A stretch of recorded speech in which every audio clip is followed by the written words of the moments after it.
Previously on Pioneer 1. A piece of a plane's fuselage, maybe, crash landed in Canada. A dirty bomb? We haven't confirmed that yet. But that's what it looks like? No, nobody really knows what that looks like. That's no airliner. He was wearing this when we found him. Does that kid look like he was even born when there was a Soviet Union? He has cancer. Say that again? We need an expert in here, someone who knows what they're talking about. This is your Martian pioneer. This man has been to Mars? He was born there. Will you help us out, Doctor? Abso-fucking-lutely. To abandon our efforts now is simply a failure of imagination of the worst kind. It's more than that. It's near criminal, in the opinion of this humble scientist. We speak of a responsibility to the future, to our children's future, yet we refuse to take the next step as a civilization, as a species, to ensure that future. Mars is the next step. Mars is the future. Dr. Walzer, I'm sure I speak for all of us when I say that we appreciate your enthusiasm and your passion, but all the proposals I see here are simply too expensive to be taken seriously at this time, to say nothing of the danger involved. Perhaps with all sometime due respect, Mr. Chairman, what we are talking about here is akin to Columbus, upon discovering the New World, deciding to turn his ships around and never looking back. Surely his contemporaries also thought his voyage was too expensive and too dangerous. Some might even have called it foolish, but that journey is what led us to where we are today. Not returning to the Americas after that first journey is unimaginable to us now. I sit here before you and say we are making that very mistake. I think Christopher Columbus is just a little outside the purview of this committee, Doctor. May I continue? By all means. Thank you. If we go to Mars, we should go there to stay. By taking a long-term view and prioritizing sustainability, my proposal for a manned Mars mission is a third the cost of NASA's July 1997 proposal. The first...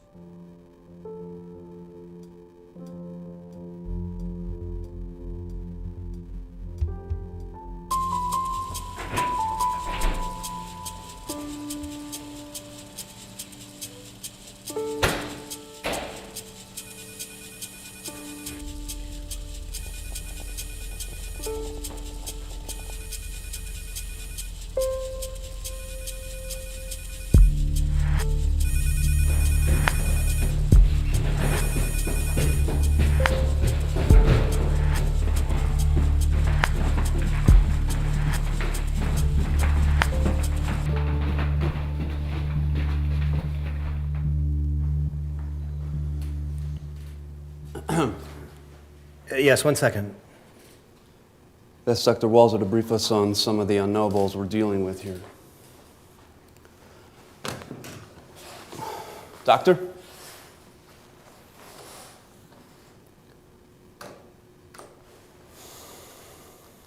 Dr. Walzer. Yes, sorry. Are you ready to begin? Begin. Yes, please.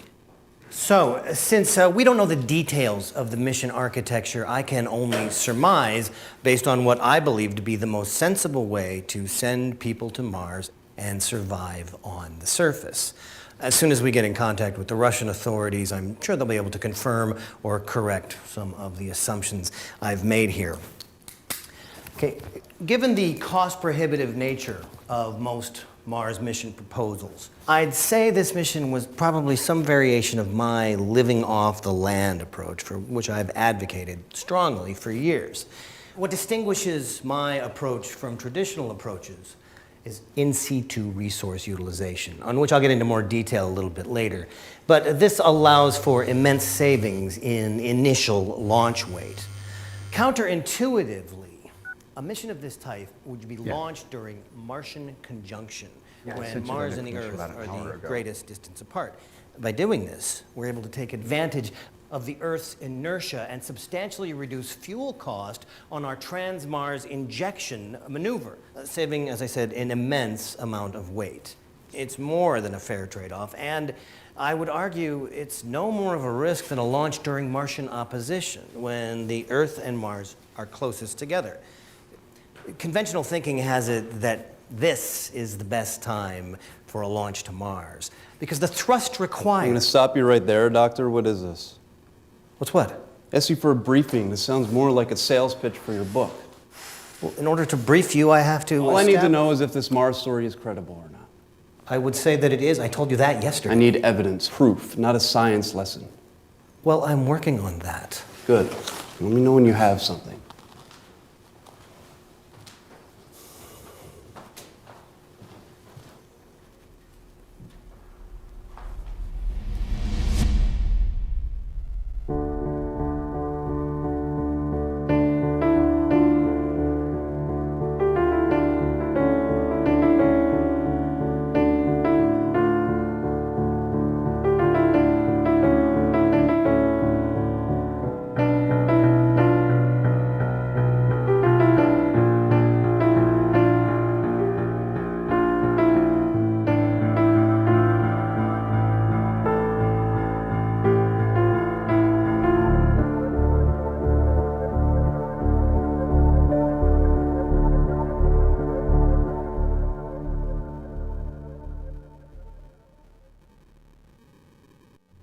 He's dying.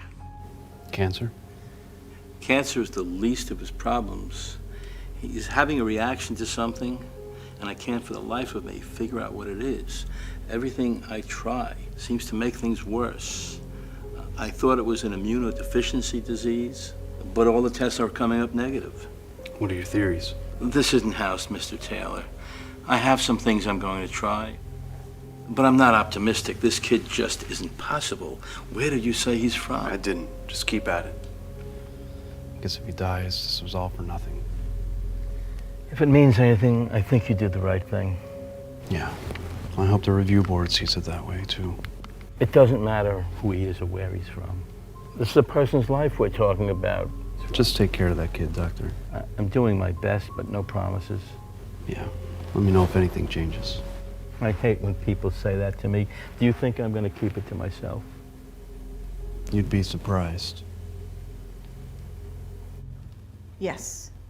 Okay. McClellan's office wants an ETA on the suspect. Tell him to call back. I think they meant they wanted it now. Yeah, and I want a cheeseburgers. We have to give them something. It's the Deputy Secretary of Homeland. I'm aware of who it is on the other end of the goddamn phone, Agent Larson. I don't have anything new to tell them right now.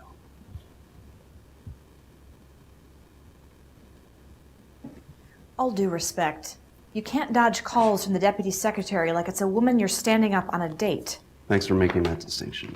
Is there anything else? Why are you doing what you're doing? Because we're not going to find out what's really going on here if we send him back as a terrorist. And how can you make that call? Because I'm the one making it. Are you here or aren't you? I'm here. Good. Was there anything else? No, sir.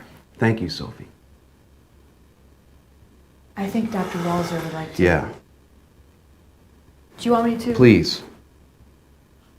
I didn't come here to be pushed around by you people. I'm starting to think maybe it was a mistake bringing you in here. Well, I'm sorry to hear you feel that way, but I'm here and I'm not leaving. Well, I'm sorry you feel that way because it's not up to you. You know, I don't even understand why you brought me here in the first place. I know you're not the brightest bunch, but NASA still works for you, don't they? Dr. Walzer, believe me when I say I don't have time to assuage your ego right now. The people I work for are more interested in showing that they're tough on terror than bringing in anyone from NASA. It may come as a surprise to you, but they don't believe this whole Martian business. And I can't say that I do either. Problem is, it's the only story that fits the facts right now. From what you told me, that kid might represent the key to your life's work. You can help him by helping me. What? No, I'm not gonna come see. I'm on the phone. Just tell me. Who? I'll be right there. I apologize if this is a stupid question, but has anyone bothered to call the Russians? We're not there yet. Not there yet. They'll probably be able to tell us a lot of things we need to know. It's not that simple. As far as the United States government is concerned, we're holding a terrorist one step at a time. You want my help? This will help. Sharing information helps. That's how science works. Unfortunately, it's not how governments work. Show me. We've been getting a lot of questions from reporters who are having a hard time confirming the satellite story, and this was just forwarded to me by one of the guys in the press gang. It's a segment their local news ran about an hour ago. Asteroid detection project. Turn it up. We happened to catch this, whatever it is, as we were going through our nightly backlog of images. And I can tell you for sure that it was not a satellite, and that it came from deep space. We've run calculations. Find him. Get him off the TV and keep him away from the press. Wait, find out who he is and get him here. You can't just do that. No, where were you yesterday? It's the secretary's office. The Russians are calling about their satellite. Should I tell them to call back?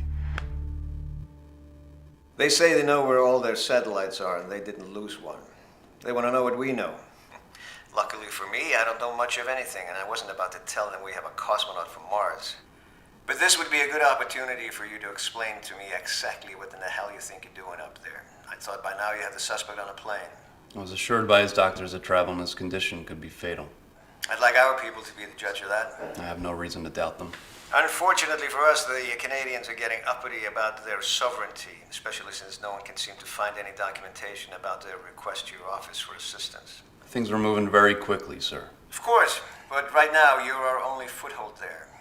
We'll stick with the satellite story for now since it's already out there. But if the Russians think we have something that's theirs, they're going to want it back. There's no way in hell we're going to hand anything over to them until we know what it is we've got. If it turns out to be black market hardware that they let slip away, we're not about to turn over the evidence so they can cover it up. Yes, sir. You were never supposed to get anything this important, but it landed in your lap. The White House knows they can't afford to bungle this one or they won't make it to another term. That means everyone's expendable. No more surprises. I expect you to step up. And you are to maintain constant communication with my office. Get me? I do.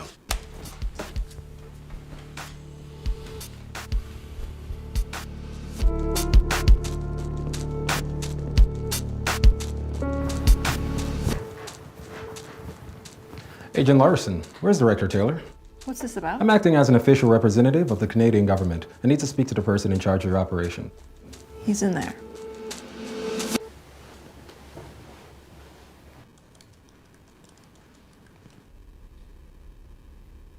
Who are you? I'm Captain Binton. Where's the guy I was dealing with yesterday? I like that guy. Captain Adrian's been promoted. Since last night? He's on temporary duty here during an emergency. What's this about? You should know I've been ordered to place you under arrest.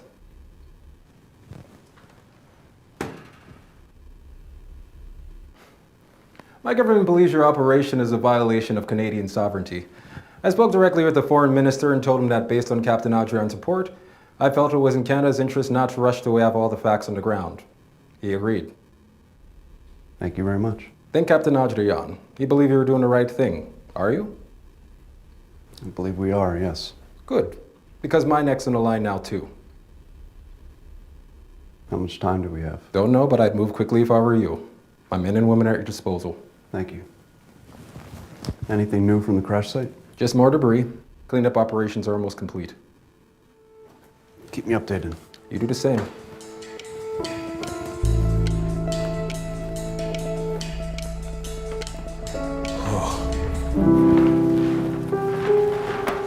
I've got it from here. Mr. Anderson. Anderton with a T. Right. Do you have those images with you? Sure do. Anything I can do to help you guys out. Good. Between you and me, we can use it. Mr. Anderton, this is Dr. Holy crap. You're the Mars guy, aren't you? Zachary Walzer, 2 planets, 1 future. That's right. Anderton, Clive Anderton, I am a big fan of yours. Well, thank you. Thank you. It's nice to be appreciated. What the hell have they got you up here for? Did they pick you up in a helicopter too? Who are you exactly? Clive. Clive Anderton. Call me Clive. I'm out of Goldstone in Arizona. We work with space guard tracking near-Earth objects. Asteroid hunters, you know. Seems we spotted you or whatever it is, and they caught up with us and came down. I guess they called me in so I could help you out. I don't suppose you guys have a phone around here I could use? I think I'm out of my coverage area. Oh, good. Mr. Anderton, call me Clive. Tom Taylor, how are you? First, let me just say, it is a privilege to be able to help you guys out. I really admire what you do, if I may say so. Oh, thank you very much. The pleasure's mine. So, Doctor, do you want to fill me in? Actually, before we get to that, we'll need you to sign a couple documents. You don't have to sign that. He really does. Of course, no problem. I understand. National security and all that. Where do I sign?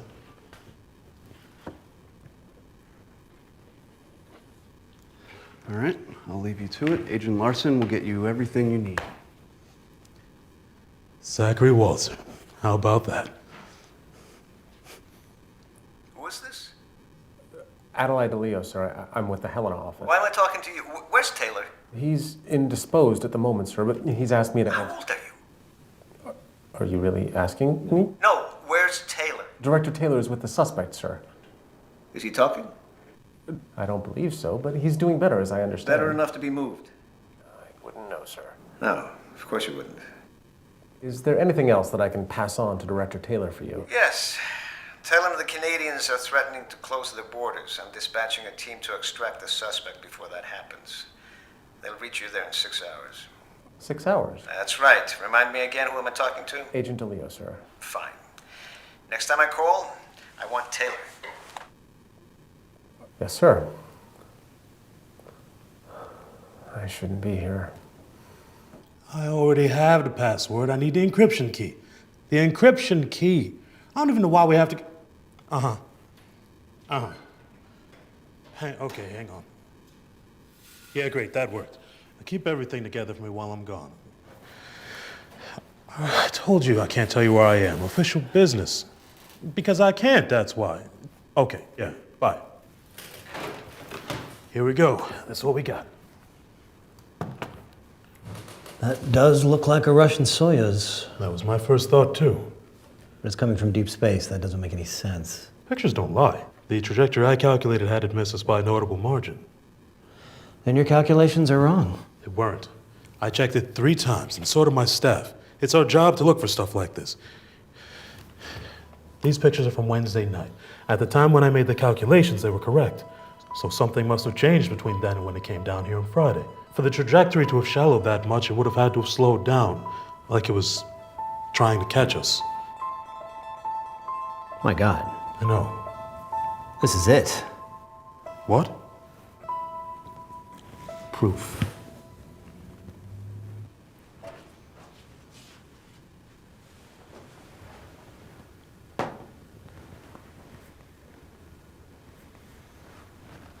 What's this? A rock. I can see that. Why is it on my desk? This isn't just any rock. That's a rock from Mars. It's pretty much like any rock I've ever seen. Turn it over.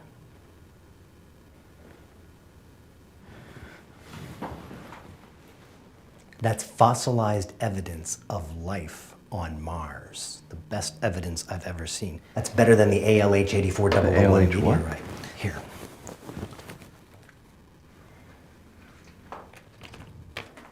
Back in 1996, NASA announced that they had found microscopic evidence in meteorites from Mars. You carry this around in your wallet? It's big news, but this is better. This is definitive. You said these came from inside the capsule? Yeah. It's a message.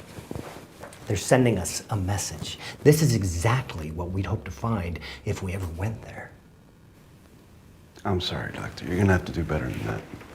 Better than what? Listen to what I'm telling you. I can't go to my superiors with a bunch of rocks. I need something definitive, like why that thing came down and spread radiation everywhere. Obviously, more than just the re-entry capsule came down. The nuclear battery was probably inside the service module, which is supposed to be ejected and left in space, but it wasn't. The whole thing re-entered. Could that have been intentional?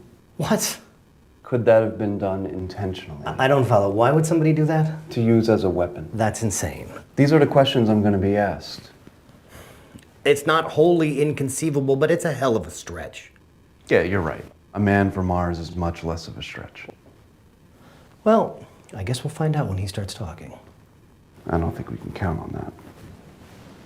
Why? Apparently, his immune system has been compromised. He's having a reaction to something. They can't figure out what.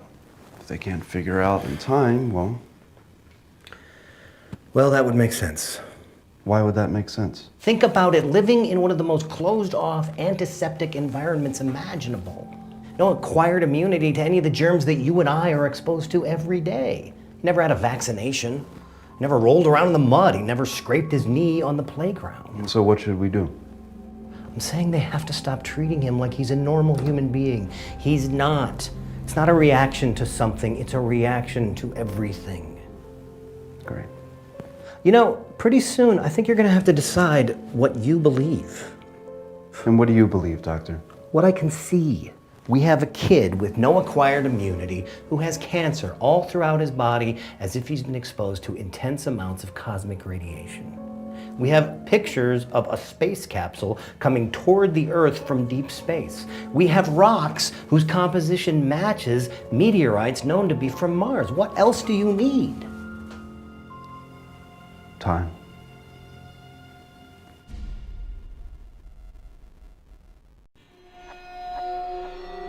An ageless design.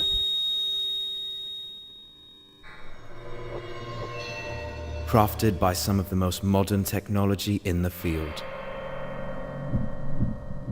And for the first time, available to you. The Pioneer One t-shirt.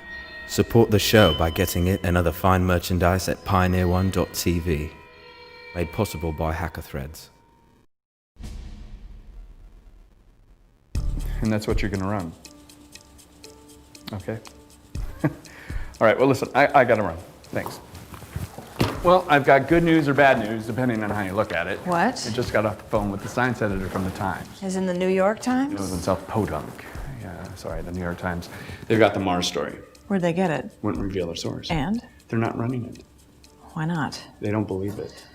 So the bad news is that we have a leak, and the good news is that nobody believes the real story is real. Correct. This is a strange day. I'll tell them. South Podunk. It was funny in my head. Listen, we're gonna get some food in here at some point, yeah? Yeah, I would hope so. That doesn't sound promising. Somebody leaked the story. What story? The one where we're holding a cosmonaut from Mars. And? Vernin's says they're not running it. Why not? They don't believe it's real. Okay, well, good. Yeah, good, but we can't have someone going to the press behind our backs. Who do you think it was? The same person you think. Yeah. He hasn't exactly been quiet about his displeasure with you. Neither of you. No, but that's my job, at least partially. That's fair. You want to talk to him? No, I'll do it. I thought you'd be a little more upset. They're not running the story. Not yet. So what do you want me to do? I want you sooner rather than later to tell me what's going on inside your head. I don't think we have that kind of time. I'm serious. Right now, everyone's going along with this because they trust you. But there's only so much you can ask of them before they're going to start questioning. If you recall, yesterday you were the one trying to convince me there might be Simply something pointing wrong. out that the story we had was consistent with the facts. I didn't say anything about ignoring orders or lying to the press. Well, for now, I'm holding down the fort. Thank you.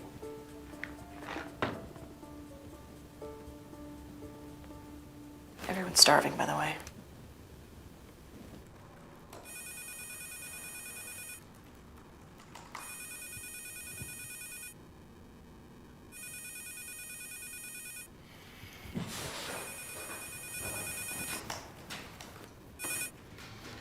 Hello? Yeah, he's here. It's for you. Hello? Did you leak the story?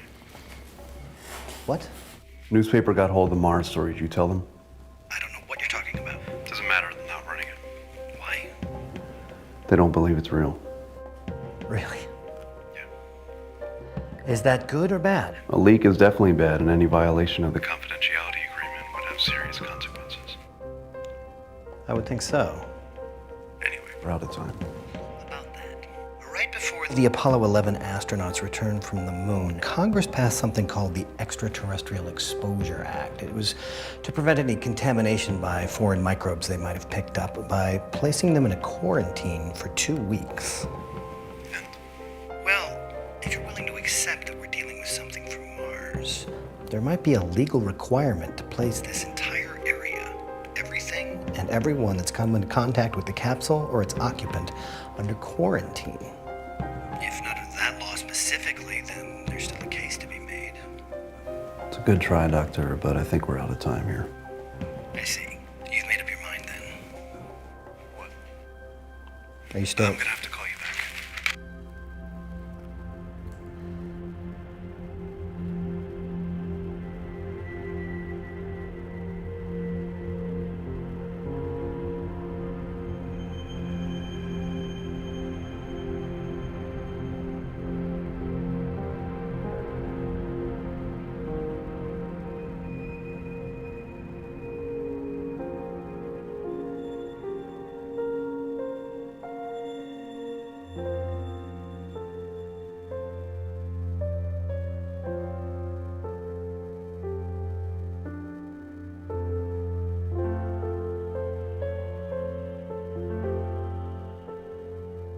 We've initiated a containment protocol, but he's going to need a lot more care than I can deliver. Oh my God.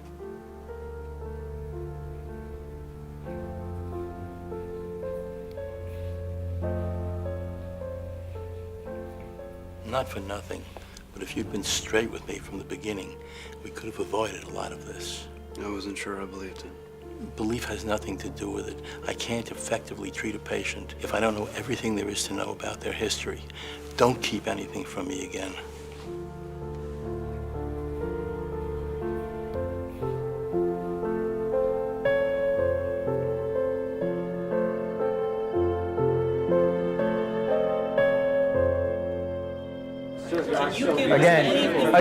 Again, I'll refer you to our earlier statement. Ladies and gentlemen, Deputy Secretary Eric McClellan. Good evening. As you already know, a satellite crashed 2 nights ago near Edmonton in Canada. It spread some of the nuclear material it used as a power source over parts of Montana State before crossing the U.S.-Canadian border. It was for that reason that DHS agents from our Montana field office were dispatched to assist local Canadian authorities. This was at the request of officials in the Canadian government. Despite initial fears, all the information we have suggests that this was an accident, that there was no hostile intention on the part of any nation or terrorist organization, and that this is exactly what it appears to be. It has been suggested that the satellite may have been of Soviet origin, a relic from a bygone era.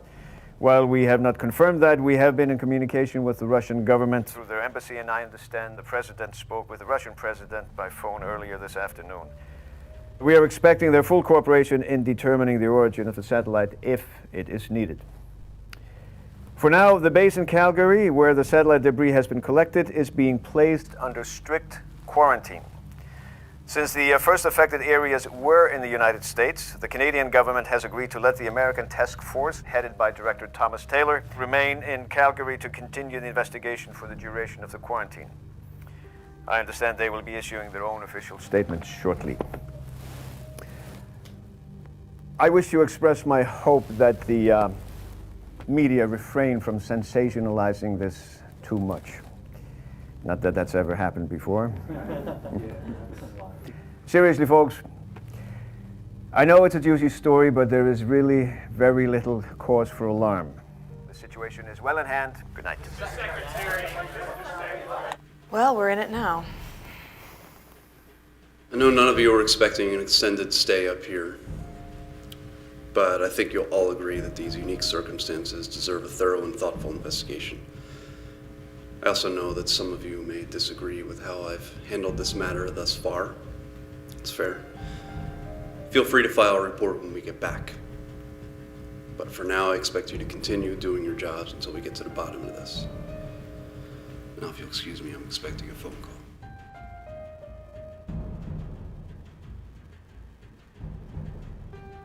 And to be your liaison with the Canadian government, everything you do goes through me. Fine. Have those call reports you asked about?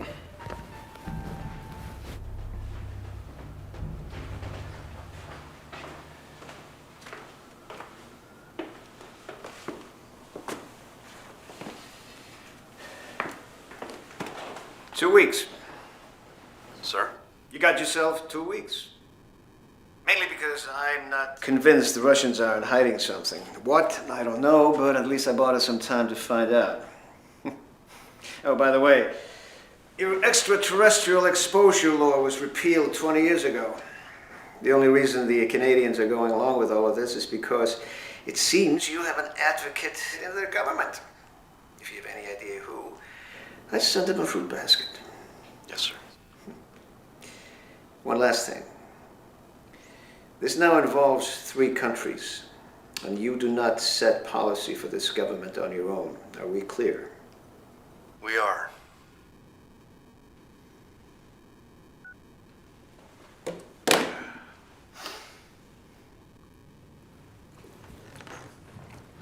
Oh, good. I was just looking for you. There's something wrong with the toilet in the men's room. I think. Mr. Anderson, I'm going to have to ask you to come with us. What for? The waiver you signed prohibits making any unauthorized calls.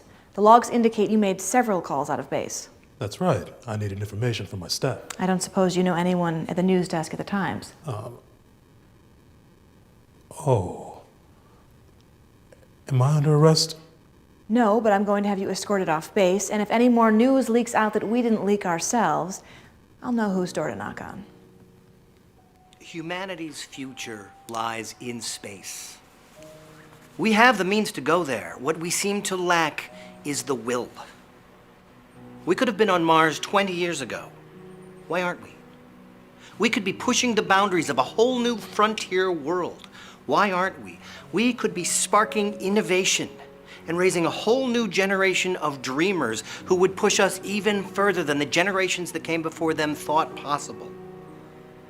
Honorable men and women of the committee, I come to you as an advocate for the very future of the human race, because that is what we are talking about here. Not simply the future of our manned space program, but the future of man himself in the most real and profound way possible. And I, for one, will not sit idly by and watch us condemn that future to stagnation because we lack the will or the imagination. That future lies on Mars. And if it's not us, it'll be somebody else that gets there first. Thank you.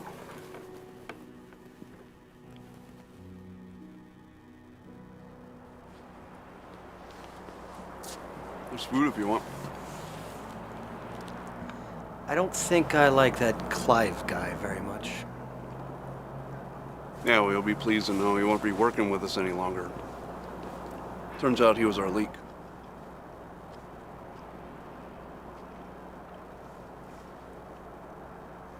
I apologize for accusing you. What's the boy's name? I realize I never bothered to ask. Note didn't say. One of the many salient details it conveniently left out. For now, we're calling him Yuri. Well, Yuri. I don't know. Seemed as good a name as any.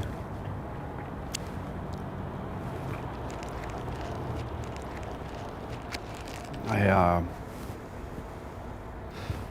wanted to thank you. Saved the kid, not to mention my ass. Not bad for government work. You're welcome.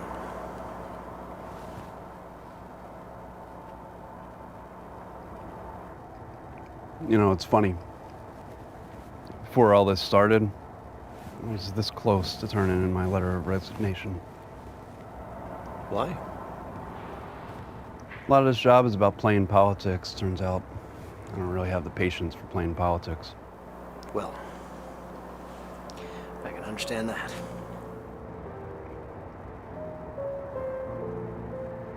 I need you to level with me, Doctor. What are we dealing with here? The evidence supports the boy's story. I can't fathom why somebody would make something like that up. What?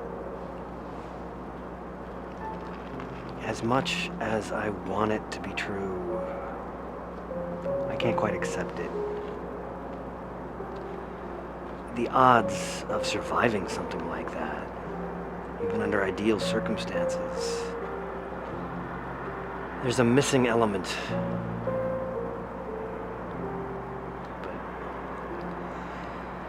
Seeing that kid's face, I don't know what to believe.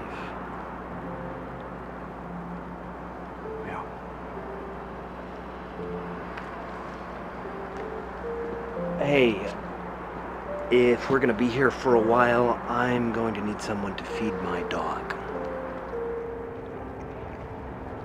I'll get right on that.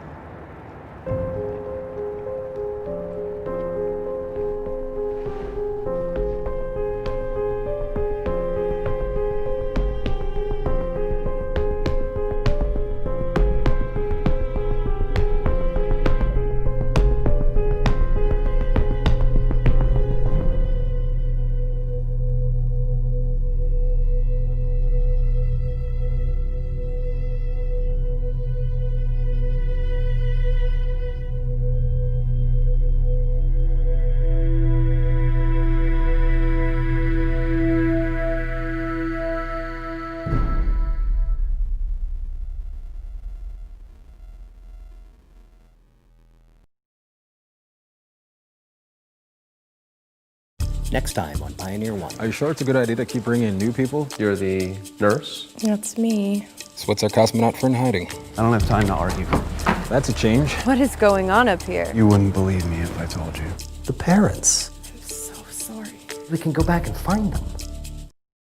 We hope you enjoyed the show. I'm Josh Bernhard. And I'm Bracey Smith. We're thrilled to share with you the continuing story of Pioneer One. We finished 3 new episodes, including the one you just saw, and they were all funded by your generous viewer donations. We'd like to finish this season with 2 final episodes, and we need to raise the money to make that a reality. If you've watched the show, please consider going to voto.net or pioneer1.tv and making a donation.